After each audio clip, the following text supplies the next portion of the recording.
Hey there, fellow readers. Mrs. Weidman here, and today I'm going to tell you all about The Truth as Told by Mason Buttle by Leslie Connor. This book was a National Book Award finalist a few years ago, and this year, in 2022, it's actually the All Pikes Peak Reads book for young readers here in Colorado Springs, Colorado.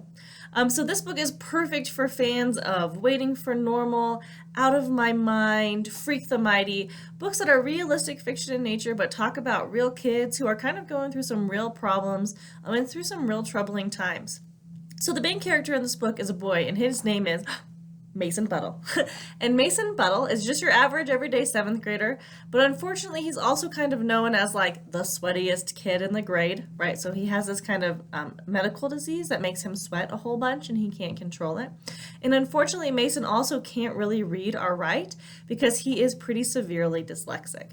So Mason has a really hard time communicating with people in his life. And one of the people that he's having trouble with communicating is actually this guy, and his name is Lieutenant Bard. And Lieutenant Bard keeps coming around Mason's house, asking Mason all about this night over 15 months ago, so over a year ago, and it's about what happened to Mason's friend, Benny Kilmartin. Because unfortunately, Benny had a really terrible accident in Mason's backyard, in his family's orchard, and Benny actually ended up dying.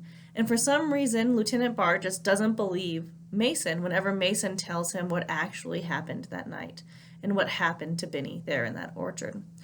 So this is kind of Mason's story of going through seventh grade, trying to communicate with people, trying to find a way that he can speak to people in a way that they understand that he's being honest and truthful and he's not trying to hide anything, and that he really is truly grieving the loss of his friend Benny while trying to make new friends as well.